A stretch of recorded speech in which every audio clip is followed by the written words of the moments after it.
أعوذ بالله من الشيطان الرجيم. بسم الله الرحمن الرحيم. يا أيها الناس أنتم الفقراء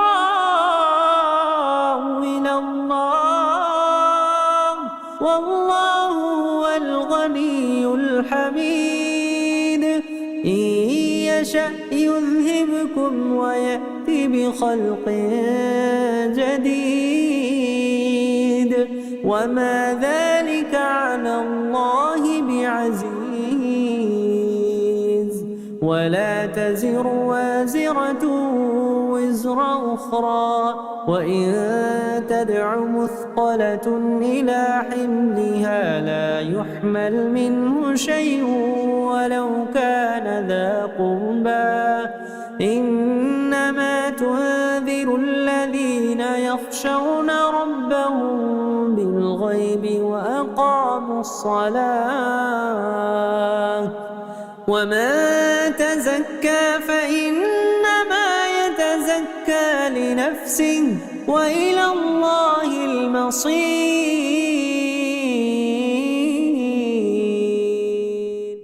അസ്സലാമു അലൈക്കും വറഹ്മത്തുള്ളാഹി വബറകാതുഹു.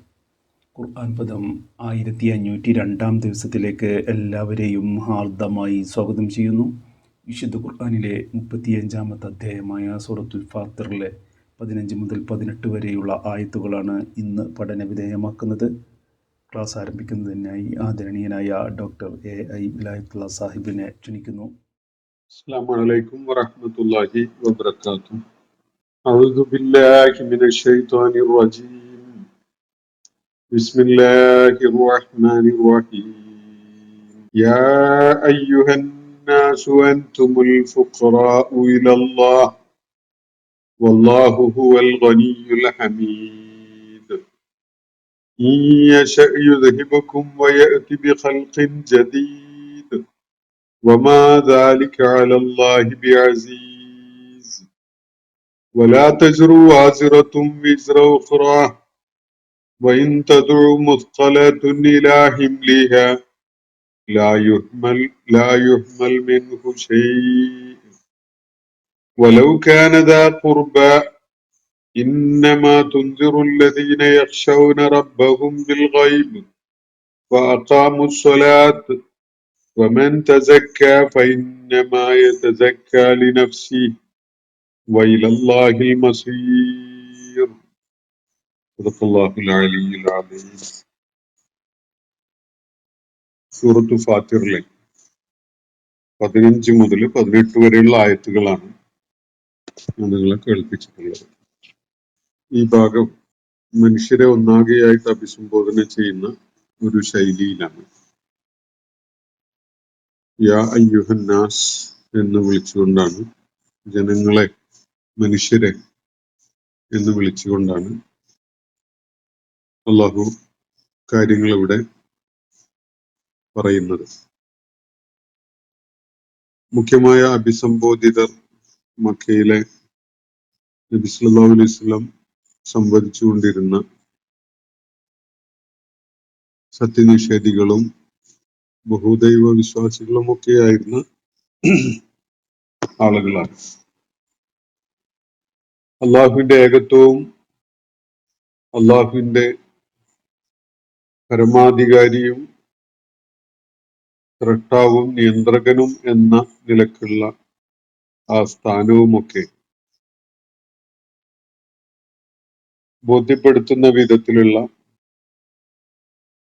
പ്രാപഞ്ചിക പ്രതിഭാസങ്ങളാണ് ഇതിന്റെ തൊട്ടുമുകളിലായി ഉണ്ടായിരുന്ന ആയത്തുകളിൽ പരാമർശിക്കപ്പെടുകയുണ്ടായത്. അള്ളാഹു അല്ലാത്തവരെ വിളിച്ചു തേടിയതുകൊണ്ട് നിങ്ങളെ അവര് കേൾക്കാൻ പോകുന്നില്ല. കേൾക്കുകയാണെങ്കിൽ തന്നെ അവർക്കതിന് ഉത്തരം നൽകാൻ സാധിക്കുകയില്ല. അന്ത്യനാളിൽ, ഉയർത്തെഴുന്നേൽപ്പിന്റെ നാളിൽ നിങ്ങൾ അവരെ പങ്കുകാരായി സ്വീകരിച്ചിരുന്നു എന്ന കാര്യം അവരെ അംഗീകരിക്കാനോ ആ നിലക്ക് നിങ്ങളെ പരിഗണിച്ചുകൊണ്ട് നിങ്ങൾക്ക് ഒരു അംഗീകാരം നൽകുവാനോ ഒന്നും അവർ കൂട്ടാക്കുകയില്ല എന്ന കാര്യവും അള്ളാഹു ഈ ആളുകൾ വെളിപ്പെടുത്തുന്നതായിട്ട്, ഈ മഅബൂദുകളായിട്ട് അവർ ആരാധിച്ചുകൊണ്ടിരുന്ന, വിളിച്ച് പ്രാർത്ഥിച്ചുകൊണ്ടിരുന്നവര് പറയുന്നതായിട്ട് അള്ളാഹു വ്യക്തമാക്കുകയായിരുന്നു. നമ്മൾ കഴിഞ്ഞ ദിവസം വായിച്ച ആയത്തുകളിൽ അടങ്ങിയിട്ടുള്ള കാര്യം അതാണ്. അതിനെ തുടർന്നാണ് നമ്മൾ ഇന്ന് വായിച്ചു വെച്ചിട്ടുള്ള 3 ആയത്തുകൾ വരുന്നത്. യാ അയ്യുഹൻ നാസ് അൻതുമുൽ ഫുഖറാഉ ഇലല്ലാഹ്. വലിയ വ്യാഖ്യാന സാധ്യതയുള്ള ഒരു സ്റ്റേറ്റ്മെന്റ് ആണ് അള്ളാഹു ഇവിടെ നടത്തുന്നത്. മനുഷ്യരെ വിളിച്ചുകൊണ്ട്, ജനങ്ങളെ, മനുഷ്യരെ എന്ന് വിളിച്ചുകൊണ്ടാണ് വളരെ സുപ്രധാനമായ ഒരു കാര്യം അള്ളാഹു ഇവിടെ അവരെ കേൾപ്പിക്കുന്നത്. അൻതുമുൽ ഫുഖറാഉ ഇലല്ലാഹ്. നിങ്ങൾ അള്ളാഹുവിനെ താരതമ്യം ചെയ്യുമ്പോൾ ദരിദ്രരാണ് എന്നതാണ് ഭാഷാതലത്തിൽ ആ പദങ്ങൾ സൂചിപ്പിക്കുന്ന അർത്ഥം. അതൊന്ന് പോളിഷ് ചെയ്ത് ശരിയായ വിധത്തിൽ പറയുകയാണെങ്കിൽ നിങ്ങളൊക്കെയും തന്നെ അള്ളാഹുവിനെ ആശ്രയിക്കുന്നവരാണ്. അള്ളാഹുവിന്റെ ഔദാര്യത്തിനെ ആശ്രയിച്ചുകൊണ്ട് കഴിയുന്നവരാണ് നിങ്ങൾ ഓരോരുത്തരും തന്നെ. നിങ്ങളൊന്നും സ്വതന്ത്രമായി വളരെ നിരാശ്രയരായിക്കൊണ്ട് നിലനിൽക്കാൻ കഴിയുന്നവരല്ല. നിങ്ങൾ ഫുഖറ ആണ്, ദരിദ്രരാണ്, ഒന്നിനും കഴിയാത്തവരാണ്. സ്വന്തം നിലക്ക് കാര്യങ്ങൾ നിർവഹിക്കാൻ കഴിയുന്ന, നിങ്ങളുടെ നിലനിൽപ്പും പോലും സ്വന്തം നിലക്ക് ഉറപ്പുവരുത്താൻ കഴിയുന്നവരല്ല. അള്ളാഹുവുമായി തട്ടിക്കുമ്പോൾ നിങ്ങളൊക്കെയും തന്നെ ആശ്രിതരാണ്, അല്ലെങ്കിൽ നിങ്ങൾ മറ്റുള്ളവരെ ആശ്രയിച്ച്, നിങ്ങളുടെ നിലനിൽപ്പിന് പോലും മറ്റുള്ളവരെ ആശ്രയിക്കുന്ന തരം ദരിദ്രരാണ്. ഇതാണ് അള്ളാഹുവിടെ പറയുന്ന കാര്യം. യാ അയ്യുഹന്നാസ് അൻതുമുൽ ഫുഖറാഉ ഇലല്ലാഹ്. എന്നിട്ട് തുടർന്ന് പറയുന്ന വല്ലാഹു ഹുവൽ ഗനി. ഐശ്വര്യവാനായത് അള്ളാഹുവാണ്, ഗനിയായത് അള്ളാഹുവാണ്. അവൻ അൽ ഹമീദ് കൂടിയാണ്. വല്ലാഹു ഹുവൽ ഗനിയുൽ ഹമീദ്. സ്വയം സ്തുത്യനുമാണ്. ഗനി എന്ന് പറഞ്ഞാൽ സമ്പന്നൻ, ഐശ്വര്യവാൻ, എല്ലാം സ്വന്തം നിലക്ക് തന്നെ തികഞ്ഞവൻ എന്നൊക്കെയാണ് അർത്ഥം. മറ്റുള്ളവരെ ആശ്രയിക്കേണ്ടി വരാത്ത ഒരാൾ. ഫഖീർ എന്ന് പറഞ്ഞാൽ സ്വന്തം നിലനിൽപ്പിന് പോലും എല്ലാവരെയും ആശ്രയിക്കേണ്ടി വരുന്ന, പലരെയും ആശ്രയിക്കേണ്ടി വരുന്നവൻ, സ്വന്തമായി ഒന്നും ഇല്ലാത്തവൻ, അതാണ് ഫഖീർ. അപ്പൊ ഇവിടെ മനുഷ്യരെ പരാമർശിച്ചുകൊണ്ട്, അവരെ അഭിസംബോധന ചെയ്തുകൊണ്ട് നിങ്ങൾ ഫുഖറ ആണ്, നിങ്ങൾ ഫക്കീറുമാരാണ്, ദരിദ്രരാണ് എന്നും, എന്നിട്ട് അള്ളാഹുവിനെ പരാമർശിച്ചുകൊണ്ട് അള്ളാഹു എല്ലാം തികഞ്ഞവനും എല്ലാം ഉള്ളവനുമായ ഖനിയാണ്, സമ്പന്നനാണ്, ഐശ്വര്യവാനാണ്. അതേപോലെ തന്നെ അവൻ അൽ ഹമീദുമാണ് എന്നാണ് ഇവിടെ പറയുന്നത്. എന്തെങ്കിലും കാര്യത്തിൽ മറ്റൊരാളെ ആശ്രയിക്കുന്നവൻ അല്ല എന്ന ഒരു ഔന്നത്യമുള്ള ഒരാളെയാണ് അൽ ഖനി എന്ന് പറയാവുന്നത്. നമ്മുടെ സാധാരണ പദപ്രയോഗങ്ങളിൽ സമ്പത്തിന്റെ ഉടമസ്ഥൻ, ധനികൻ എന്നൊക്കെയുള്ള അർത്ഥത്തിൽ ഈ പദം നമ്മൾ ഉപയോഗിക്കുന്നതാണ്. പക്ഷെ ഈ കോണ്ടെക്സ്റ്റിൽ ഒരു കാര്യത്തിലും ആരെയും ആശ്രയിക്കാത്തവനാണ് ഖനി. അതോടൊപ്പം തന്നെ അള്ളാഹു ഹമീദുമാണ്, സ്തുത്യർഹനുമാണ്, അല്ലെ സ്വയം സ്തുത്യനുമാണ്. അതിന്റെ കാര്യം അള്ളാഹു എല്ലാ നിലക്കും നിരാശ്രയനാണ് എന്നതിന് പുറമെ മറ്റുള്ളവർക്ക് ആശ്രയമാകുന്നവനുമാണ് അവൻ. അതുകൊണ്ടാണ് അവൻ സ്തുത്യനാവുന്നത്. സ്വന്തം കാര്യത്തില് സ്വാശ്രയത്വമുള്ള ഒരാളെ നമുക്ക് പൂർണ്ണമായ അർത്ഥത്തിൽ ഖനി എന്ന് പറയാൻ വയ്യ. എന്നാലും നമ്മൾ അങ്ങനെ പറയുകയാണെങ്കിൽ അങ്ങനെ ഒരാളെ നമുക്ക് അൽ ഹമീദ് എന്ന് പറയാൻ സാധിക്കുകയില്ല. മറ്റുള്ളവർ അയാളെ ആശ്രയിച്ചുകൊണ്ട്, അയാളുടെ ഔദാര്യത്തെയും കാരുണ്യത്തെയും ഒക്കെ ആശ്രയിച്ചുകൊണ്ടാണ് നിലകൊള്ളുന്നതെങ്കിലാണ് അയാള് സ്തുത്യനായി മാറുന്നത്, സ്തുതി അർഹിക്കുന്നവനായിട്ട് മാറുന്നത്. അപ്പൊ മനുഷ്യരുടെ അവസ്ഥയും മനുഷ്യരുടെ ജീവിത ഭാഗധേയവും പരാമർശിച്ചുകൊണ്ട് അതിൽ നിന്ന് എത്ര വ്യത്യസ്തനാണ് അള്ളാഹു എന്നത് വെളിപ്പെടുത്തുകയും ബോധ്യപ്പെടുത്തി തരികയുമാണ് അള്ളാഹു ഈ ആയത്തിലായിട്ട്. മനുഷ്യൻ എല്ലാ കാര്യത്തിനും അള്ളാഹുവിനെ ആശ്രയിക്കുന്നവനാണ്. അവന്റെ ഉണ്മ അള്ളാഹുവിനെ ആശ്രയിച്ച് മാത്രമുള്ളതാണ്. അള്ളാഹു അവനെ ഉദ്ദേശപൂർവം സൃഷ്ടിച്ചിട്ടുണ്ടായിരുന്നില്ലെങ്കിൽ അവനുണ്ടാകുമായിരുന്നില്ല. അങ്ങനെ ഒരാളില്ല. അപ്പോ ഉണ്മക്ക്, പിന്നീട് അവന്റെ വളർച്ചക്ക്, അവനാവശ്യമായ വിഭവങ്ങൾ കണ്ടെത്തുന്നതിന്, അവന്റെ ജീവിത ദൗത്യം നിർവഹിക്കുന്നതിന്, അങ്ങനെ തുടങ്ങി മനുഷ്യനുമായി ബന്ധപ്പെട്ടുകൊണ്ടുള്ള സകല സംഗതികളും നിർവഹിക്കപ്പെടുന്നത് അള്ളാഹുവിന്റെ ഔദാര്യത്തെ ആശ്രയിച്ചുകൊണ്ട് മാത്രമാണ്. എല്ലാ കാര്യങ്ങളിലും അള്ളാഹുവിനെ ആശ്രയിച്ചുകൊണ്ട് മാത്രമാണ് മനുഷ്യൻ അവന്റെ പ്രയാണം നടത്തുന്നത്. നമ്മുടെ ഈ വേദിയിൽ പലപ്പോഴും ഉന്നയിക്കപ്പെട്ടിട്ടുള്ള ഒരു ചോദ്യം നിങ്ങൾ ശ്രദ്ധിച്ചു കാണും. ശാസ്ത്രത്തിന്റെ നേട്ടം, മനുഷ്യരുടെ കണ്ടെത്തല്, മനുഷ്യരുടെ പ്രയത്നം തുടങ്ങിയിട്ടുള്ള ഇതൊക്കെ മനുഷ്യർ ചെയ്തതല്ലേ, ഇതിലൊക്കെ അള്ളാഹുവിന് എന്ത് പങ്ക് എന്നൊക്കെ പറഞ്ഞുകൊണ്ടുള്ളത്.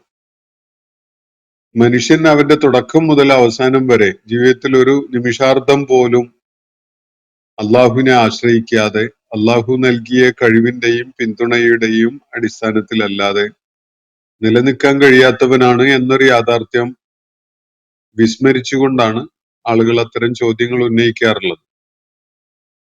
യഥാർത്ഥത്തിൽ മനുഷ്യൻ പൂർണ്ണമായും അള്ളാഹുവിൽ നിന്ന് അകറ്റി നിർത്തപ്പെട്ടവനായിട്ടാണ് ഉള്ളതെങ്കിൽ അള്ളാഹുവിന്റെ യാതൊരു പിന്തുണയും സഹായവും ഒന്നും കിട്ടുന്ന ഒരവസ്ഥയിലല്ലെങ്കിൽ മനുഷ്യനൊന്നും ചെയ്യാൻ കഴിയില്ല.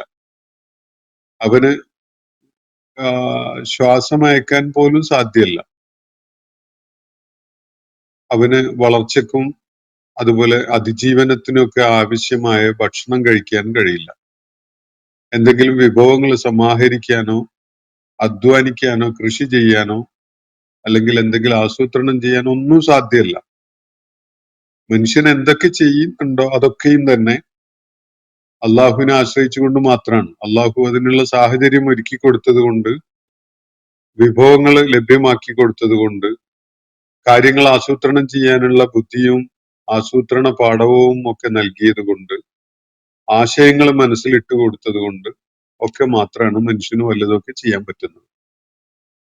അപ്പോ മനുഷ്യൻ പലതും നേടുന്നു, ചെയ്യുന്നു എന്ന് കരുതി അതിന്റെ പേരിൽ ആരെങ്കിലും ഔദ്ധത്യം കാണിക്കുന്നുണ്ടെങ്കിൽ യഥാർത്ഥത്തില് അങ്ങനെ ചെയ്യുന്ന ആള് ഒരു മഹാവിഡ്ഢിയായിട്ടേ നമുക്ക് കാണാൻ കഴിയുള്ളൂ.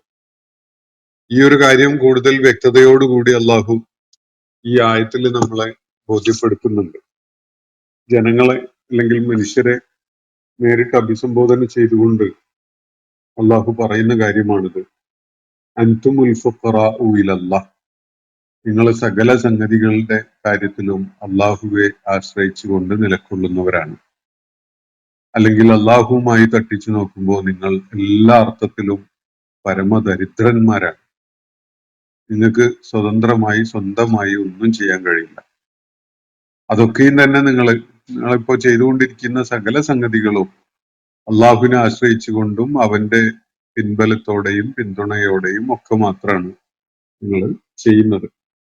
യഥാർത്ഥത്തിൽ നിരാശ്രയനായിട്ട്, ആരെയും ആശ്രയിക്കാത്തവനായിട്ട് ഒരേ ഒരു ശക്തി മാത്രമാണുള്ളത്. അത് അള്ളാഹുവാണ്. വല്ലാഹു ഹുവൽ ഗനിയ്യ് അൽ ഹമീദ്. അള്ളാഹു അവനാണ് നിരാശ്രയനും എല്ലാ നിലക്കും ഐശ്വര്യവാനും സ്വയം സ്തുത്യനുമായവൻ.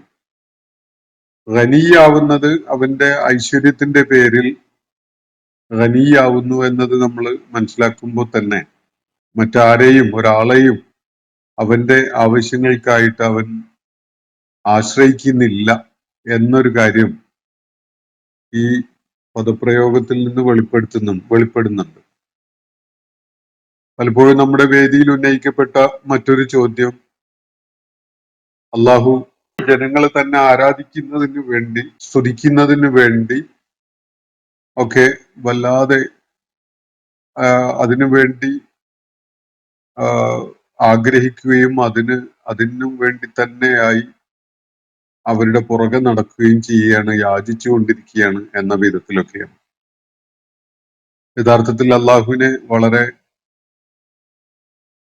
അപകടകരമായ വിധത്തില് മനസ്സിലാക്കാതിരിക്കുന്ന അല്ലെങ്കിൽ തെറ്റിദ്ധരിക്കുന്ന ഒരു കാര്യമാണ് അത്തരം ചോദ്യങ്ങളിലൂടെ വെളിപ്പെടുന്നത്. ഒരാളെയും ഒരു കാര്യത്തിനും ആശ്രയിക്കാത്തവനാണ് അള്ളാഹു. യഥാർത്ഥത്തിൽ മനുഷ്യൻ അള്ളാഹുവിന് ഇബാദത്ത് ചെയ്യുന്നതും അവന് അടിമപ്പെടുന്നതുമൊക്കെ മനുഷ്യന്റെ മാത്രം ആവശ്യത്തിനാണ്. മനുഷ്യന് അള്ളാഹുവിനോട് സ്വീകരിക്കാൻ പറ്റുന്ന ഏറ്റവും ഉത്തമമായ നിലപാട് ആണ് അള്ളാഹുവിനെ അടിമപ്പെടുക എന്നതും അവനെ ആരാധിക്കുക എന്നതും ഒക്കെ. അത് അള്ളാഹുവിന് എന്തെങ്കിലും പ്രയോജനമുള്ളത് കൊണ്ടല്ല, അതൊന്നുമില്ലെങ്കിലും ഭൂമിയിലുള്ള സകലരും തന്നെ അതിന് വിസമ്മതിക്കുകയാണെങ്കിൽ പോലും അത് അള്ളാഹുവിന് യാതൊരു നിലക്കും പോറലേൽപ്പിക്കുന്നില്ല എന്ന കാര്യം ഈ പ്രയോഗത്തിൽ നിന്ന് തന്നെ മനസ്സിലാക്കാം. വിശുദ്ധ ഖുർആൻ അത് ആ വിധത്തിൽ തന്നെ തെളിച്ചു പറയുന്നുണ്ട്.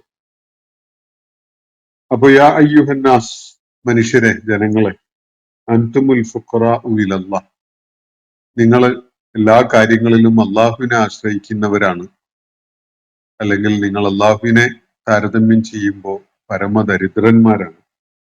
വല്ലാഹു ഹുവൽ ഗനിയുൽ ഹമീദ്, അള്ളാഹുവാണ് ഐശ്വര്യവാൻ, നിരാശ്രയൻ, അതുപോലെ സ്വയം സ്തുത്യനായിട്ടുള്ളവൻ. മറ്റുള്ളവർ അവനെ ആശ്രയിച്ചുകൊണ്ട് കഴിയുന്നു എന്നതിനാൽ, അവന്റെ ഔദാര്യം മറ്റുള്ളവർക്ക് ലഭിച്ചുകൊണ്ടിരിക്കുന്നു എന്നതിനാൽ തന്നെ, ആ ഒരൊറ്റ കാരണത്താൽ തന്നെ അവൻ സ്തുതി അർഹിക്കുന്നവനാണ്.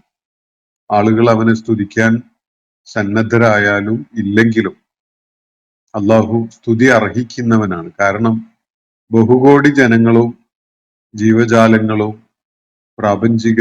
പ്രാപഞ്ചിക സംവിധാനത്തിലെ ഇതര പ്രതിഭാസങ്ങളും ഒക്കെ തന്നെ അള്ളാഹുവിനെ ആശ്രയിച്ചുകൊണ്ട്, അവന്റെ ഔദാര്യത്തെയും കാരുണ്യത്തെയും ആശ്രയിച്ചുകൊണ്ട് മാത്രം നിലകൊള്ളുന്നവയാണ് എന്നതിനാൽ അത് നൽകുന്ന ഒരു സൂചന തന്നെ അതിന്റെയൊക്കെ പേരിൽ അള്ളാഹു സ്തുതി അർഹിക്കുന്നവനാണ് എന്നതാണ്. ആളുകൾ അതിന് കൂട്ടാക്കിയിട്ടില്ലെങ്കിൽ പോലും അള്ളാഹു ഹമീദാണ്, ഹംദ് അർഹിക്കുന്നവനാണ് അള്ളാഹു. എന്നിട്ട് തുടർന്ന് അള്ളാഹു പറയുകയാണ്, ഈ യുദ്ഹിബുക്കും ജദീദ്, അവൻ ഉദ്ദേശിക്കുന്നുവെങ്കിൽ നിങ്ങളെ അങ്ങ് നീക്കിക്കളയാനോ എന്നിട്ട് പകരമായി പുതിയൊരു സൃഷ്ടിപ്പിനെ കൊണ്ടുവരുവാനും അവനെ സംബന്ധിച്ചിടത്തോളം യാതൊരു പ്രയാസമുള്ള കാര്യമല്ല. അവൻ അങ്ങനെ ഉദ്ദേശിക്കുന്നുവെങ്കിൽ യുദ്ഹിബുക്കും, അവൻ നിങ്ങളങ്ങ് പോക്കിക്കളയും എന്ന് പറഞ്ഞ ഇന്ന് വേദിയിൽ നിറഞ്ഞ് ആടിക്കൊണ്ടിരിക്കുന്നത് നിങ്ങളാണ്. നിങ്ങളുടെ പ്രവർത്തനങ്ങൾ, നിങ്ങളുടെ നിലപാടുകൾ, ഇതൊക്കെയാണല്ലോ ഏറ്റവും പ്രാധാന്യമുള്ളതായിട്ട് നിങ്ങൾക്ക് മനസ്സിലാക്കാൻ സാധിക്കുന്നത്. അള്ളാഹു നിങ്ങൾക്കൊരു അവസരം നൽകിയത് കൊണ്ട് മാത്രമാണ് നിങ്ങൾ ഇന്ന് വേദിയിൽ അങ്ങനെ നിറഞ്ഞു നിൽക്കുന്നത്. യഥാർത്ഥത്തിൽ അള്ളാഹു ഉദ്ദേശിച്ചിരുന്നുവെങ്കിൽ നിങ്ങളെ ഈ വേദിയിൽ നിന്ന് അങ്ങ് നീക്കിക്കളയുക എന്നത് അവന് വളരെ എളുപ്പമായി ചെയ്യാൻ കഴിയുന്ന ഒരു കാര്യമാണ്. യുദ്ഹിബുക്കും, അവൻ നിങ്ങളെ അങ്ങ് പോക്കിക്കളയും, നിങ്ങളെ അങ്ങ് നീക്കും, നിങ്ങളെ അങ്ങ് മാറ്റി നിർത്തും. എന്നിട്ട് വയഅതി ബിഖൽഖിൻ ജദീദ്, ആ സ്ഥാനത്ത് മറ്റൊരു പുതിയ സൃഷ്ടിയെ അവൻ കൊണ്ടുവരികയും ചെയ്യും. അള്ളാഹുവിനെ സംബന്ധിച്ചിടത്തോളം അതിന് യാതൊരു പ്രയാസവുമില്ല. ഇവിടെ മനുഷ്യനൊരു സ്വാതന്ത്ര്യം നൽകിയത് കൊണ്ട് അള്ളാഹുവിന് വിധേയപ്പെടാൻ അല്ലെങ്കിൽ അള്ളാഹുവിനെ ധിക്കരിക്കാൻ രണ്ടിനും കഴിയുന്ന വിധത്തിലുള്ള സ്വാതന്ത്ര്യമുള്ള അവസ്ഥയിലാണ് മനുഷ്യൻ സൃഷ്ടിക്കപ്പെട്ടത് എന്നതുകൊണ്ടാണ് മനുഷ്യൻ അള്ളാഹുവിന് വിധേയപ്പെടുന്നതിനുള്ള കൂട്ടാക്കാത്ത ഒരു നിലപാട് നിരന്തരം കാണിച്ചുകൊണ്ടിരിക്കുന്നത്.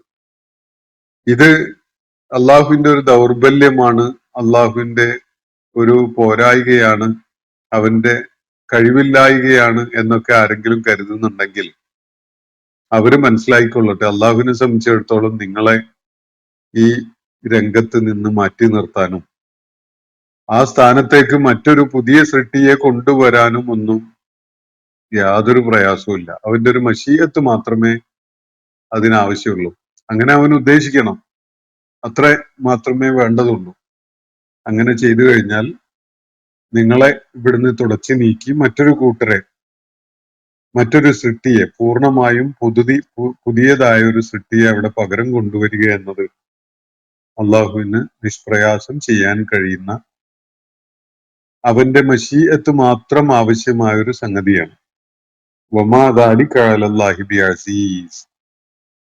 അങ്ങനെ ചെയ്യുക എന്നത് അള്ളാഹുവിനെ സംബന്ധിച്ചിടത്തോളം പ്രയാസകരമോ അല്ലെങ്കിൽ വലിയ കരുത്ത് വേണ്ട ഒരു സംഗതിയോ വെല്ലുവിളി അടങ്ങിയതോ ഒന്നുമല്ല.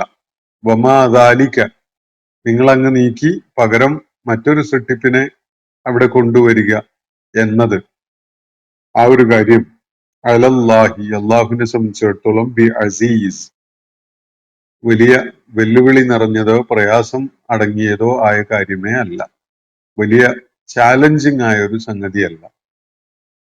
തോൽപ്പിക്കാനോ അല്ലെങ്കിൽ കൈകാര്യം ചെയ്യാനോ വലിയ പ്രയാസമുള്ള ഒരു സംഗതിയെ അല്ലെങ്കിൽ ഒരു വ്യക്തിയെയാണ് അസീസ് എന്ന് പറയാൻ നമ്മൾ. അള്ളാഹുവിനെ സംബന്ധിച്ചിടത്തോളം അങ്ങനെ ഒരു തീരുമാനം അങ്ങനെ നടപ്പാക്കാൻ വെല്ലുവിളി നിറഞ്ഞതായ പ്രയാസമുള്ളതായ ഒരു സംഗതിയല്ല. അവന്റെ മുന്നിൽ അതൊരു അസീസ് ആയിട്ട് നിലകൊള്ളുന്നില്ല. അവനാണ് അസീസ്. മറ്റുള്ളവർക്കൊക്കെയും വിധേയപ്പെടേണ്ട വിധത്തില് അവരുടെ മുന്നിൽ ഒരു ഇസ്സത്തോടുകൂടി നിൽക്കുന്നവൻ അള്ളാഹുവാണ്. അവന്റെ മുന്നിൽ യാതൊന്നും അങ്ങനെ ഇസ്സത്തുള്ളതല്ല. അതൊക്കെയും തന്നെ അവനെ ആശ്രയിച്ചുള്ള സംഗതി മാത്രമാണ്. ഇപ്പൊ നിങ്ങൾ അങ്ങ് നീക്കുക, പകരം ഒരു കൂട്ടരെ, പുതിയൊരു സൃഷ്ടിയെ കൊണ്ടുവരിക എന്നൊരു സംഗതി, അതിനവിടെ തടസ്സമായിട്ട് ആകെയുള്ളത് അള്ളാഹുവിന്റെ മശീഅത്ത് ഉണ്ടായിട്ടില്ല എന്നുള്ളത് മാത്രമാണ്. അള്ളാഹു അങ്ങനെ ഉദ്ദേശിച്ചിട്ടില്ല എന്നത് മാത്രമാണ്. അള്ളാഹു ഉദ്ദേശിക്കുന്നുവെങ്കിൽ അവിടെ അത് പ്രവർത്തനക്ഷമമാകും. നിങ്ങളെ പൂർണ്ണമായിട്ട് ഇവിടുന്ന് നീക്കിക്കളഞ്ഞ് പകരം വേറൊരു സൃഷ്ടിയെ ആ സ്ഥാനത്തേക്ക് കൊണ്ടുവരിക എന്നത് അള്ളാഹുവിനെ സംബന്ധിച്ചിടത്തോളം യാതൊരു നിലക്കും വെല്ലുവിളി നിറഞ്ഞതോ പ്രയാസം അടങ്ങിയതോ സാധിക്കാത്തതോ നേരിടാൻ ബുദ്ധിമുട്ടുള്ളതോ ഒന്നുമായ ഒരു കാര്യമല്ല. അള്ളാഹുവിന്റെ മശീഅത്ത് മാത്രമേ അതിനാവശ്യമുള്ളൂ. വമാ ദാലിക അലല്ലാഹി ബി അസീസ്. അള്ളാഹുവിനെ സംബന്ധിച്ചിടത്തോളം ഇത് പ്രയാസകരമോ ബുദ്ധിമുട്ടുള്ളതോ ഒന്നുമല്ല. വലാ തസിറു വാസിറത്തുൻ വിസ്റ ഉഖ്റ. തുടർന്ന് അള്ളാഹു മനുഷ്യഭാഗതയവുമായി ബന്ധപ്പെട്ടുകൊണ്ടുള്ള ഒരു വലിയ കാര്യം വെളിപ്പെടുത്തുകയാണ്. മനസ്സിലാക്കേണ്ട ഒരു കാര്യം, വലാ തസിറു വാസിറത്തുൻ, ഭാരം ചുമക്കുന്ന ഒരാളും തന്നെ ഭാരം ഏൽക്കുന്നില്ല, ഭാരം ചുമക്കുന്നില്ല. വിസ്റ ഉഖ്റ, മറ്റൊരാളുടെ ഭാരം. അപ്പം കർമ്മങ്ങളുടെ ഭാരമാണ് ഇവിടെ ഉദ്ദേശിക്കുന്നത്. അള്ളാഹു നൽകിയ അവസരം പ്രയോജനപ്പെടുത്തിയിട്ട് നന്മയും തിന്മയുമായ കാര്യങ്ങൾ മനുഷ്യരിവിടെ ചെയ്തുകൊണ്ടിരിക്കുന്നുണ്ട്. അതില് ആ കർമ്മങ്ങളുടെ ഭാണ്ഡവും പേറിക്കൊണ്ടാണ് അള്ളാഹുവിന്റെ മുന്നിൽ ഓരോ ആത്മാവും ഓരോ വ്യക്തിയും ഹാജരാകാൻ പോകുന്നത്. അങ്ങനെ ഹാജരാകുമ്പോ നല്ല കർമ്മങ്ങള്, അള്ളാഹു ആവശ്യപ്പെട്ട കർമ്മങ്ങള് ചെയ്ത ആളുകൾക്ക് തങ്ങളുടെ ആ കർമ്മങ്ങളുടെ ഭാണ്ഡം വളരെ ആമോദത്തോടെ, സന്തോഷത്തോടെ, വളരെ ആനന്ദത്തോടെ അള്ളാഹുവിന്റെ മുന്നിലേക്ക് കൊണ്ടുവരാൻ സാധിക്കും. എന്നാൽ അള്ളാഹുവിനെ ധിക്കരിച്ചുകൊണ്ടുള്ള പാപകർമ്മങ്ങൾ ചെയ്തുകൊണ്ടുള്ള അല്ലെങ്കിൽ അള്ളാഹുവിനോട് ധിക്കാരം കാണിച്ചുകൊണ്ടുള്ള പ്രവർത്തനങ്ങളാണ് ഒരാൾ ചെയ്തതെങ്കിൽ ചുമക്കാൻ കഴിയാത്ത ഭാരമായിട്ട്, അത് പാപഭാരമായിട്ട്, വലിയ ഭാരിച്ച ഭാണ്ഡമായിട്ട് അത് മാറും. അങ്ങനെ അള്ളാഹുവിന്റെ മുന്നിൽ ഹാജരാക്കപ്പെടുന്ന ആളുകൾ ആ ഘട്ടത്തില് ഒരാളുടെയും പാപഭാരം, ഒരാളുടെയും കർമ്മഭാണ്ഡം മറ്റൊരാള് ചുമക്കുക എന്നൊരു വിഷയം ഉണ്ടാവുകയേ ഇല്ല. നമ്മൾ ചെയ്ത ഒരു സംഗതി മറ്റൊരാളുടെ തലയിൽ വെച്ച് കെട്ടുക എന്നുള്ളത് ഈ ഐഹിക ലോകത്ത് നിരന്തരം ആളുകൾ ചെയ്തുകൊണ്ടിരിക്കുന്ന കാര്യമാണ്. രാഷ്ട്രീയത്തില് നമുക്കത് പിന്നെ അങ്ങനെ അങ്ങോട്ട് നോക്കേ വേണ്ടതില്ല. അത്രയും പടർന്നു പിടിച്ച വിധത്തിലാണ് നമ്മളുടെ കർമ്മപരമായ പിഴവുകൾ മറ്റുള്ളവരുടെ മേൽ വെച്ച് കെട്ടുന്ന ആക്ഷേപങ്ങളും ആരോപണങ്ങളും ഒക്കെ ഉന്നയിക്കുന്ന ഒരു പ്രവണത അത് രാഷ്ട്രീയത്തിൽ വളരെ കൂടുതലാണ്. എല്ലാ മേഖലയിലും ഉണ്ട്. മനുഷ്യരുടെ ഈ ഐഹിക ലോകത്തെ ഒരു പ്രവണത തന്നെ എന്ത് കാര്യത്തിനും തന്റെ മേൽ ആക്ഷേപം ഉയരാൻ ഇടയുള്ളത് മറ്റുള്ളവരുടെ മേൽ വെച്ച് കെട്ടുക എന്ന ഒരു സംഗതിയാണ്. എന്നാൽ അള്ളാഹുവിന്റെ മുന്നിൽ ഹാജരാക്കപ്പെടുന്ന ആ നാളിനെ കുറിച്ച് അള്ളാഹു കൂടെ പറയുന്നത് വലാ തസിറു വാസിറത്തുൻ, ഭാരം ചുമക്കുന്ന ഒരാളും തന്നെ ഭാരം ചുമക്കുന്നില്ല, വിസ്റ ഉഖ്റ, മറ്റൊരാളുടെ ഭാരം. വിസ്ർ എന്ന് പറഞ്ഞാൽ ഭാണ്ഡം, ഭാരം എന്നൊക്കെയാണ്. വാസിറത്ത് എന്ന് പറഞ്ഞാൽ ഫെമിനിൻ ഫോമാണ്, സ്ത്രീലിംഗ രൂപമാണ്. പക്ഷെ ഉദ്ദേശിക്കുന്നത് ഭാരം ചുമക്കുന്ന ആള് എന്നാണ്. അത് ആണും ആവാം പെണ്ണും ആവാം. അറബി ഭാഷയുടെ ഒരു പ്രയോഗം എന്നുള്ള നിലക്ക് അതിവിടെ ഫെമിനിൻ ഫോമാണ് ഉപയോഗിച്ചിട്ടുള്ളത്, വാസിറത്ത്. അപ്പോ ഒരു വാസിറത്തും മറ്റൊരാളുടെയും വിസറ് ചുമക്കുന്നില്ല. അത് സാധ്യമല്ല. ഞാൻ ചെയ്തു കൂട്ടിയ കാര്യങ്ങൾക്ക് എൻ്റെ മക്കളോ അല്ലെങ്കിൽ എൻ്റെ കുടുംബക്കാരോ എൻ്റെ നാട്ടുകാരോ ഭാരം പേറിക്കോളൂ എന്ന ഒരു കണക്ക് കൂട്ടല് ആർക്കും ആവശ്യമില്ല. എന്ന് പറഞ്ഞാൽ ഓരോരുത്തരും തങ്ങളുടെ കർമ്മങ്ങൾക്ക്, ചെയ്തികൾക്ക് അള്ളാഹുവിന്റെ മുന്നിൽ അക്കൗണ്ടബിൾ ആയിരിക്കും. മറ്റൊരാളുടെ ചെയ്തിയുടെ പേരിൽ അക്കൗണ്ടബിലിറ്റി ഉണ്ടാവില്ല. ഇപ്പൊ ഞാൻ ചെയ്തതിന്റെ പേരിൽ എൻ്റെ മാതാപിതാക്കളോ എൻ്റെ മക്കളോ ഒരുപക്ഷെ ഈ ലോകത്ത് ചില ഭാരങ്ങളൊക്കെ ചുമക്കേണ്ടി വരുന്നുണ്ടാകാം, അല്ലെങ്കിൽ അതിന്റെ ഗുണം നേടുന്നുണ്ടാകാം. എന്നാൽ അള്ളാഹുവിന്റെ മുന്നിൽ ഹാജരാക്കപ്പെടുമ്പോ ആ ഓരോരുത്തരും തങ്ങളുടെ പാപഭാരമാണ് പേറേണ്ടി വരിക. അതിന്റെ ഗുണവും ദോഷവും ഒക്കെ അവർക്ക് തന്നെയാണ് ഉണ്ടാവുക. അതിന്റെ പ്രേരണ അല്ലെങ്കിൽ അതിന് സൗകര്യം ചെയ്തു കൊടുത്തു തുടങ്ങിയതൊക്കെ തന്നെ മറ്റൊരു പ്രവർത്തനമായിട്ട് കണ്ടാൽ മതി. അപ്പൊ അള്ളാഹുവിടെ പറയുന്നത് വലാ തസിറു വാസിറത്തുൻ വിസ്റ ഉഖ്റ, കർമ്മഭാരത്തിന്റെ ഭാണ്ഡം പേറേണ്ടി വരുന്ന ഒരാളും തന്നെ മറ്റൊരാളുടെ കർമ്മങ്ങളുടെ ഭാരം, അതിന്റെ ഭാണ്ഡം പേറേണ്ടി വരില്ല. ഒരിക്കലും അങ്ങനെ ഉണ്ടാവില്ല. അതുപോലെ വൈൻ തദുൾ മുസ്തലത്തുൻ ഇലാ ഹിംലിഹ, കടുത്ത ഭാരം ചുമക്കേണ്ടി വന്ന ഒരാള് അതൊന്ന് എന്നിൽ നിന്ന് ഏറ്റുവാങ്ങണേ എന്ന് പറഞ്ഞുകൊണ്ട് വിളിച്ച് കരയുകയാണെങ്കിൽ വൈൻ തദുൾ മുസ്തലത്തുൻ, ഒരു മുസ്തലത്ത് എന്ന് പറഞ്ഞാൽ വളരെ സഖീലായ വളരെ കടുത്ത ഭാരമുള്ള ഒരു ഭാണ്ഡം പേറുന്ന ഒരാള്, അയാൾക്കത് താങ്ങാൻ പറ്റുന്നില്ല, അയാൾക്കത് ചുമലിൽ വഹിക്കാൻ പറ്റാത്ത അത്രയും വലിയ ഭാരമായിട്ട് അയാൾ കിടന്ന് നിലവിളിക്കുകയാണ്. എന്തിനാണ് നിലവിളിക്കുന്നത്? ഇലാഹിംലിഹ, ആരെങ്കിലും വന്ന് അതൊന്ന് ഏറ്റുവാങ്ങണേ, എനിക്കിത് പേറാൻ പറ്റുന്നില്ലേ എന്ന് പറഞ്ഞുകൊണ്ട് ആരെങ്കിലും വിളിച്ച് കരയുകയാണെങ്കിൽ ലാ യുഹ്മൽ മിൻഹു ഷൈഉൻ, അതിൽ നിന്ന് ഒരു തരിമ്പ് പോലും ആരും ഏറ്റുവാങ്ങുന്നതല്ല. ആരും സ്വന്തം ചുമലില് അങ്ങനെ വിളിച്ചു കരയുന്ന ഒരാളുടെ ഭാരം എടുത്തു വെക്കുകയില്ല, ഒരു തരിമ്പ് പോലും. ഓ, നിനക്ക് ഭയങ്കര ഭാരാണല്ലോ ചുമക്കാനുള്ളത്, സാരമില്ല ഞാനൊന്ന് സഹായിക്കാം, കുറച്ച് ഞാൻ എടുത്ത് എന്റെ ചുമലിൽ വെക്കാം എന്ന് പറഞ്ഞുകൊണ്ട് ഒരാളും അവന്റെ മുന്നിൽ എത്തുകയില്ല. ലാ യുഹ്മൽ മിൻഹു ഷൈഉൻ, അതിൽ നിന്ന് ഒരു തരിമ്പ് പോലും ഒരാളും വഹിക്കുന്നതല്ല. വലൗ കാന ദാ ഖുർബ, അടുത്ത ആളുകളാണെങ്കിൽ പോലും, മക്കളാണ് അല്ലെ വാപ്പയാണ് ഉമ്മയാണ് സഹോദരന്മാരാണ് എന്ന നിലക്ക് വിളിച്ചു നോക്കിയാൽ ഒരാളും തിരിഞ്ഞു നോക്കില്ല. എത്ര അടുത്ത ആളുകളാണെങ്കിലും ഒരാളും തന്നെ അയാളുടെ ഭാരം ഏറ്റുവാങ്ങാൻ വേണ്ടി രംഗത്ത് വരില്ല. ഇത് അള്ളാഹു പറയുന്നത് പ്രത്യേകമായൊരു പശ്ചാത്തലത്തിലാണ് എന്ന് കാണാൻ കഴിയും.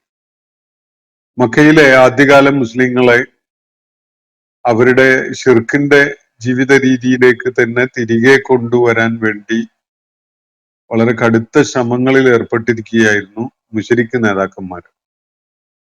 അപ്പോ വിശ്വാസികൾ പറഞ്ഞത്, നിങ്ങൾ പറയുന്നത് കേട്ടുകൊണ്ട് ഈ ബഹുദൈവത്വത്തിന്റെ വഴിയിലേക്ക് ഞങ്ങൾ തിരിച്ചു വരില്ല. അള്ളാഹുവിന്റെ മുന്നിൽ ഇതിനുള്ള വിചാരണ നേരിടേണ്ടി വരുമ്പോൾ നിങ്ങളാരും ഞങ്ങളെ സഹായിക്കാനുണ്ടാവുകയില്ല എന്നായിരുന്നു. അത് പറഞ്ഞപ്പോ മക്കയിലെ ഖുറൈശി പ്രമാണിമാരും നേതാക്കന്മാരും അവരോട് പറഞ്ഞത്, അതൊന്നും നിങ്ങൾ പ്രശ്നമാക്കേണ്ടതില്ല, നിങ്ങളെ കാര്യം ഞങ്ങളെ ഏറ്റു, നിങ്ങൾ തിരിച്ചിങ്ങ് പോന്നാൽ മതി, നിങ്ങൾ ഈ മുഹമ്മദിന്റെ വഴിയിലൂടെ സഞ്ചരിക്കേണ്ട. എന്തെങ്കിലും വിചാരണയോ അതുപോലെയുള്ള സംഗതികളോ ഉണ്ടെങ്കിൽ, അങ്ങനെ ഉണ്ടാവുകയാണെങ്കിൽ ഞങ്ങൾ അത് ഏറ്റെടുത്തിരിക്കുന്നു, അത് ഞങ്ങൾ കൈകാര്യം ചെയ്തു കൊള്ളാം എന്നാണ് മക്കയിലെ ഖുറൈശി നേതാക്കന്മാര് ആദ്യകാല വിശ്വാസികളോട് പറഞ്ഞുകൊണ്ടിരുന്നത്. അപ്പോ യഥാർത്ഥത്തിൽ അള്ളാഹു അതിനെക്കുറിച്ചാണ് ഇവിടെ പറയുന്നത്. പച്ചക്കള്ളമാണ് അവര് പറഞ്ഞുകൊണ്ടിരിക്കുന്ന കാര്യം. ഒരാളും തന്നെ മറ്റൊരാളുടെ പാപഭാരം ഏൽക്കാൻ പോകുന്നില്ല. അത് വളരെ കടുത്ത പാപഭാരം പേറിക്കൊണ്ട് ഒരാൾ മുതുകൊടിഞ്ഞ അവസ്ഥയിലാണെങ്കിൽ പോലും, വളരെ അടുത്ത ബന്ധുക്കളെ വിളിച്ച് സഹായം തേടിയാൽ പോലും അതിൽ നിന്ന് ഒരു തരിമ്പ് പോലും ഏറ്റുവാങ്ങാനോ ചുമലിലേൽക്കാനോ ഒന്നും തന്നെ അവരാരും കൂട്ടാക്കുകയില്ല. വലൗകാനദാ ഖുർബ, അടുത്ത ആളുകളാണെങ്കിൽ പോലും, മക്കളാവാം, മാതാപിതാക്കളാവാം, സഹോദരന്മാരും സഹോദരിമാരും, അല്ലെങ്കിൽ കുടുംബത്തിലെ തറവാട്ടിലെ ഖബീലയിലെ മറ്റു അംഗങ്ങളാവാം, നാട്ടുകാരാവാം, അവരൊന്നും തന്നെ എത്ര അടുപ്പമുള്ളവരാണെങ്കിലും ഈ പാപഭാരം നിങ്ങളിൽ നിന്ന് ഒരു തരിമ്പ് പോലും ഏറ്റുവാങ്ങാൻ കൂട്ടാക്കുകയില്ല. ഇതാണ് വസ്തുത. ആരെങ്കിലും മറിച്ച് ഞങ്ങൾ ഏറ്റു എന്ന് നിങ്ങളോട് പറയുന്നുണ്ടെങ്കിൽ അത് പച്ചക്കള്ളമാണ്. അതില് യാതൊരു തരിമ്പ് പോലും സത്യമില്ല, അവരാരും അത് പാലിക്കാൻ പോകുന്നുമില്ല. തുടർന്ന് അള്ളാഹു പറയാണ്, ഇന്നമാ തുൻദിറുല്ലദീന യഖ്ശൗന റബ്ബഹും ബിൽ ഗൈബ്. നബി സല്ലല്ലാഹു അലൈഹി വസല്ലമയോടാണ് ഇവിടെ അഭിസംബോധന. പ്രവാചകരെ താങ്കൾ താക്കീത് നൽകുന്നത്, ഇവർക്കൊന്നും താക്കീത് പ്രയോജനപ്പെടാൻ പോകുന്നില്ല. താക്കീത് നൽകുന്നതും അത് പ്രയോജനപ്പെടുന്നതും ഒരേ ഒരു കൂട്ടർക്കാണ്. അതാർക്കാണ്? അല്ലദീന യഖ്ശൗന റബ്ബഹും ബിൽ ഗൈബ്. അദൃശ്യനായി കഴിയെ തന്നെ അള്ളാഹുവിനെ ഭയപ്പെടുന്ന ആളുകളുണ്ടല്ലോ. അള്ളാഹുവിനെ നേരിട്ട് കാണാൻ കഴിയുന്നില്ല എന്ന ഒരവസ്ഥയിൽ തന്നെ അള്ളാഹുവിനെ ഭയപ്പെട്ടുകൊണ്ട് ജീവിക്കുന്ന ആളുകളുണ്ട്. ആ കൂട്ടരെ ഈ വാക്കുകളുടെ മറ്റൊരർത്ഥം, ആരും കാണുന്നില്ല എന്ന അവസ്ഥയിൽ, ഗൈബ് ആയ അവസ്ഥയിൽ, ഒരാളും കാണുന്നില്ല എന്ന അവസ്ഥയിൽ, പക്ഷേ അള്ളാഹു കാണുകയും അറിയുകയും ചെയ്യുന്നുണ്ടല്ലോ എന്ന വിധത്തില് അള്ളാഹുവിനെ ഭയപ്പെടുന്ന ആളുകൾ എന്നും പറയാം. അപ്പൊ അദൃശ്യനായിരിക്കെ തന്നെ അള്ളാഹുവിനെ ഭയപ്പെട്ടുകൊണ്ട് ജീവിക്കുന്ന ആളുകൾ, അതല്ലെങ്കിൽ ആരും കാണുന്നില്ല, ദൃശ്യതയില്ലാത്തൊരവസ്ഥയാണ്, അതുകൊണ്ട് എനിക്ക് തോന്നിയതാവാം എന്നല്ല അവർ കരുതുന്നത്. ദൃശ്യതയില്ലാത്ത, ആരും കാണുകയില്ല എന്ന് കരുതുന്ന അവസ്ഥയിൽ പോലും അള്ളാഹുവിനെ ഭയപ്പെട്ടുകൊണ്ട് ജീവിക്കുന്ന ആളുകളുണ്ട്. അള്ളാഹു കാണും എന്ന ബോധം കാരണത്താല് വേണ്ടായികകളിലേക്കൊന്നും തിരിയാതിരിക്കുന്ന ആളുകൾ. അത്തരം ആളുകളെയാണ് പ്രവാചകരെ താങ്കളുടെ താക്കീത് കേൾപ്പിക്കേണ്ടത്. കാരണം അവർക്കേ അത് പ്രയോജനപ്പെടുകയുള്ളൂ. ഇന്നമ തുൻദിറുല്ലദീന യഖ്ശൗന റബ്ബഹും ബിൽ ഗൈബ്. അതുപോലെ വഅഖാമുസ്സലാത്ത, അതോടൊപ്പം തന്നെ അള്ളാഹുവിനുള്ള വിധേയത്വം പ്രഖ്യാപിക്കുന്ന വിധത്തിലുള്ള നമസ്കാരം, സ്വലാത്ത് നിർവഹിച്ചുകൊണ്ടിരിക്കുകയും ചെയ്യുന്ന ആളുകൾ, അവർക്കാണ് താക്കീത് പ്രയോജനപ്പെടുക. ഒന്ന്, അദൃശ്യനായ അള്ളാഹുവിനെ ഭയപ്പെടുന്നവർ, അതോടൊപ്പം അള്ളാഹുവിനോടുള്ള വിധേയത്വം നിരന്തരം പ്രഖ്യാപിച്ചുകൊണ്ടുള്ള സ്വലാത്ത് നിർവഹിക്കുന്ന ആളുകൾ. ഈ രണ്ട് ഗുണങ്ങളുള്ള ആളുകൾക്ക് മാത്രമേ പ്രവാചകരെ താങ്കളുടെ താക്കീത് പ്രയോജനപ്പെടുകയുള്ളൂ. അവരെ ആണ് താങ്കൾ താക്കീത് ചെയ്യേണ്ടത്. താങ്കളുടെ താക്കീത് ലക്ഷ്യം വെക്കേണ്ടത് ആ രണ്ട് കാര്യങ്ങളിൽ സന്നദ്ധതയുള്ള ആളുകളെയാണ്. എന്നിട്ട് അള്ളാഹു പറയുന്നത്, വമൻ തസക്ക ഫഇന്നമാ യതസക്ക ലിനഫ്സി. ആരെങ്കിലും വിശുദ്ധി നേടുന്നുവെങ്കിൽ ആരെങ്കിലും പരിശുദ്ധി നേടുന്നുവെങ്കിൽ അയാൾ അങ്ങനെ പരിശുദ്ധി നേടുന്നത്, തസ്കിയത്ത് നേടുന്നത് അയാളുടെ തന്നെ ഗുണത്തിനാണ്. ഒരാൾ പരിശുദ്ധമായ വിധത്തിലുള്ള ജീവിതം നയിക്കുന്നു എന്നത് ആർക്കാണ് അതിന്റെ ഗുണം? അതുകൊണ്ട് അള്ളാഹുവിനാണ് നേട്ടം, വേറെ ആർക്കെങ്കിലാണ് നേട്ടം എന്ന് കരുതേണ്ടതില്ല. അതിന്റെ നേട്ടം അയാൾക്ക് തന്നെയാണ്. വിശുദ്ധിയുള്ള, തസ്കിയത്തുള്ള, സക്ക ഉള്ള ജീവിതം നയിക്കാൻ ഒരാൾ സന്നദ്ധനാകുന്നുവെങ്കിൽ, ഒമൻ തസക്ക, ആരെങ്കിലും തസ്കിയത്ത് നേടുന്നുവെങ്കിൽ, ഇന്നമായ തസക്കാലി നഫ്സി, അയാൾ ആ തസ്കിയത്ത് നേടുന്നത്, പരിശുദ്ധി നേടുന്നത് അയാളുടെ തന്നെ പ്രയോജനത്തിന് വേണ്ടിയാണ്. വൈലല്ലാഹിൽ മസീർ, മടക്കം ഒരു സംശയവുമില്ല അള്ളാഹുലേക്ക് തന്നെയാണ് താനും. അപ്പൊ ആരെങ്കിലും ഈ വിശുദ്ധിയുടെ, തസ്കിയത്തിന്റെ മാർഗം, അള്ളാഹുവിന്റെ പ്രവാചകൻ കാണിച്ചു കൊടുക്കുന്ന ഈ വിശുദ്ധിയുടെ മാർഗം പിൻപറ്റി ജീവിക്കാമെന്ന് വെക്കുന്നുവെങ്കിൽ അതിന്റെ പ്രയോജനം അയാൾക്ക് തന്നെയാണ്. ഒരു കാര്യം തീർച്ചയാണ്, എല്ലാവരും അള്ളാഹുവിന്റെ മുന്നിലേക്കാണ് ഹാജരാക്കപ്പെടാൻ പോകുന്നത്. വൈലല്ലാഹിൽ മസീർ, ഈ പ്രയാണത്തിന്റെ മടക്കം, ഈ യാത്രയുടെ, ഈ ജീവിത സരണിയുടെ ലക്ഷ്യമായിട്ട് എത്തിച്ചേരാനിരിക്കുന്നത് അള്ളാഹുവിലേക്കാണ്. അതുകൊണ്ട് കാര്യങ്ങളുടെ ഒരു കണക്കെടുപ്പ് നടത്തുന്ന ഒരു സംഗതി അള്ളാഹുവിന്റെ അടുക്കൽ എത്തുമ്പോഴാണ് അത് നിർവഹിക്കപ്പെടുന്നത്. അതിൽ യാതൊരു സംശയവും വേണ്ട. ആരെങ്കിലും തസ്കിയത്ത് നേടുന്നു എങ്കിൽ അതിന്റെ പ്രയോജനം തീർച്ചയായിട്ടും അയാൾക്ക് ഉണ്ടാകും. അയാൾ തന്നെയാണ് അതിന്റെ പ്രയോജനം നേടുന്നവൻ, വേറൊരാളല്ല.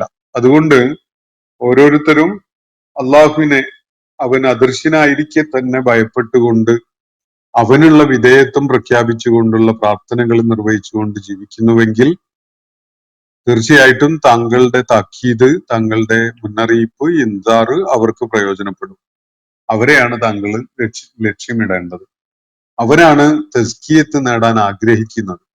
അങ്ങനെ ആരെങ്കിലും തസ്കിയത്ത് നേടുന്നുവെങ്കിൽ അതിന്റെ പ്രയോജനം അയാൾക്ക് തന്നെയാണ്. ആ തസ്കിയത്തിന്റെ പ്രയോജനം ലഭിക്കുന്നത് അയാൾക്ക് തന്നെയാണ്. ഈ തസ്കിയത്ത് നേടാൻ ആരെങ്കിലും സന്നദ്ധനായാലും സന്നദ്ധനായിട്ടില്ലെങ്കിലും ഒരു കാര്യം തീർച്ചയാണ്, തസ്കിയത്ത് നേടിയവനായിക്കൊണ്ട് ഒരാൾ അള്ളാഹുവിന്റെ അടുക്കലേക്ക് മടങ്ങുന്നുവെങ്കിലും, നേടാൻ കൂട്ടാക്കാതെ മടങ്ങുന്നുവെങ്കിലും, എല്ലാവരുടെയും മസീർ, എല്ലാവരുടെയും മടക്കം അള്ളാഹുവിലേക്ക് തന്നെയാണ് എന്ന കാര്യത്തിൽ യാതൊരു സംശയവും ഇല്ല. ഒരാളും മറ്റൊരാളുടെയും കുറ്റം പേറാൻ പോകുന്നില്ല. അതുപോലെ ഈ ധിക്കാരികളായി ജീവിക്കുന്ന മുശ്രിക്കുകളും കുഫാറുകളുമായ ആളുകൾ, അവർക്ക് ഈ താക്കീതൊന്നും പ്രയോജനപ്പെടണമെന്നില്ല. പക്ഷെ എല്ലാവരുടെയും മടക്കം അള്ളാഹുവിലേക്കാണ് എന്നതിനാൽ ഈ കാര്യം അവരെ അറിയിക്കേണ്ടതുണ്ട്. ഇതാണ് അള്ളാഹു ഈ ഭാഗത്ത് വെളിപ്പെടുത്തുന്നത്. അള്ളാഹുവാണ് ഖനിയ്, മനുഷ്യരുടെ അവസ്ഥ ഫഖീർ എന്നതാണ്. ഒന്നുമില്ല, ഒന്നിനും കഴിവുള്ളവനല്ല. അള്ളാഹു തന്നതുകൊണ്ട് മാത്രം അസ്തിത്വമുണ്ടായവൻ, സ്വത്വമുണ്ടായവൻ, ഉണ്മയുണ്ടായവൻ, പല കഴിവുകളും സർഗാത്മകതയും ദൈക്ഷണികതയും ഒക്കെ ഉണ്ടായവൻ. അള്ളാഹു തന്നിരുന്നില്ലെങ്കിൽ ഒന്നും ഉണ്ടാകുമായിരുന്നില്ല. മനുഷ്യന്റെ അവസ്ഥ, അവൻ ഫഖീറാണ് എന്നതാണ് ശരിയായ അവസ്ഥ. അവൻ എന്തിനെങ്കിലും യോഗ്യതയുള്ള, കഴിവുള്ള, സാധ്യതയുള്ള ആളായിട്ടുണ്ടെങ്കിൽ അള്ളാഹുവിനെ ആശ്രയിച്ചുകൊണ്ട് മാത്രം ഉണ്ടായതാണ്. എന്നാൽ അള്ളാഹുവോ ആരെയും ആശ്രയിക്കുന്നവനല്ല. ആരുടെയെങ്കിലും സഹായം അല്ലെങ്കിൽ ആരുടെയെങ്കിലും അടുക്കൽ നിന്ന് വല്ല വായ്പയും വാങ്ങിയിട്ടല്ല അള്ളാഹു ഈ പ്രപഞ്ചത്തെ സൃഷ്ടിച്ചിട്ടുള്ളത്. മനുഷ്യനെയും ജീവജാലങ്ങളെയും ഒക്കെ ഈ വിധത്തിൽ നിയന്ത്രിച്ചു കൊണ്ടിരിക്കുന്നതൊന്നും ആരുടെയും സഹായത്തോടു കൂടിയല്ല. അള്ളാഹു ഇക്കാര്യത്തിലൊക്കെയും പരാശ്രയനാണ്. നിങ്ങളുടെ ആരാധനയോ പ്രാർത്ഥനയോ നിങ്ങൾ അവന് വിധേയപ്പെടുന്നതോ അവന്റെ അടിമകളായി ജീവിക്കുന്നതോ ഒന്നും പോലും അവന്റെ ആവശ്യത്തിനു വേണ്ടിയുള്ളതല്ല. അത് നിങ്ങളുടെ തന്നെ പ്രയോജനത്തിനു വേണ്ടിയുള്ളതാണ്. ഒരാൾ അള്ളാഹുവിന്റെ അടിമയായി ജീവിക്കുന്നു എന്നത് അള്ളാഹുവിന് എന്തെങ്കിലും നേട്ടം ഉണ്ടാക്കി കൊടുക്കുന്ന കാര്യമല്ല. മറിച്ച് അയാളുടെ ജീവിത ലക്ഷ്യം പ്രാപിക്കണമെങ്കിൽ അതുണ്ടായേ പറ്റൂ. അതാണ്, അത്രയും ഫഖറുള്ള അവസ്ഥയിലാണ് ഓരോരുത്തരും ഉള്ളത് എന്നതാണ് ഇവിടെ ചൂണ്ടിക്കാണിക്കപ്പെടുന്നത്. അപ്പോ ഐശ്വര്യവാനായത്, നിരാശ്രയനായത്, പരാശ്രയമില്ലാത്തവൻ അള്ളാഹു മാത്രമാണ്. അവനെ എല്ലാവരും ആശ്രയിക്കുന്നുണ്ട് എന്നതിനാൽ അവന്റെ ഔദാര്യവും കടാക്ഷവും എല്ലാവർക്കും കിട്ടിക്കൊണ്ടിരിക്കുന്നു എന്നതിനാൽ തന്നെ അവൻ സ്തുതി അർഹിക്കുന്ന സ്വയം സ്തുത്യനായ ഹമീദ് കൂടിയാണ് എന്നതാണ് ഇവിടെ ചൂണ്ടിക്കാണിക്കപ്പെട്ടിരിക്കുന്ന കാര്യം. ഇന്നത്തെ സെഷൻ ഇവിടെ അവസാനിക്കുകയാണ്. വാഖിർ ദഅ്വാന അനിൽ ഹംദുലില്ലാഹി റബ്ബിൽ ആലമീൻ. അസ്സലാമു അലൈക്കും വറഹ്മത്തുള്ളാഹി വബറകാതുഹു. ഇന്നത്തെ ഖുർആൻ പദം ഇവിടെ സമാപിക്കുന്നു. ഖുർആൻ പഠനത്തിൽ പങ്കെടുത്ത എല്ലാവർക്കും അല്ലാഹു അർഹമായ പ്രതിഫലം നൽകി അനുഗ്രഹിക്കട്ടെ. വആഖിർ ദഅ്വാന അനിൽ ഹംദുലില്ലാഹി റബ്ബിൽ ആലമീൻ. അസ്സലാമു അലൈക്കും വറഹ്മത്തുള്ളാഹി വബറകാതുഹു.